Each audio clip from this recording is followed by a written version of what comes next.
Seguimos con el idioma guaraní. Vamos a ir conociendo palabras con su significado como un diccionario. Aquí también encontraremos palabras que ya hemos utilizado y aprendido, otras que vamos a ir aprendiendo, donde estaremos haciendo bonitas oraciones más adelante. 71. Po es mano y po también es 5. 72. Pu'uy, con frecuencia. 73. Poja, remedio. 74.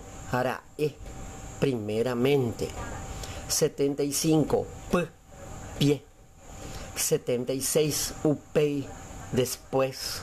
77. Riguazú, gallina. 78. Tembiapó, trabajo.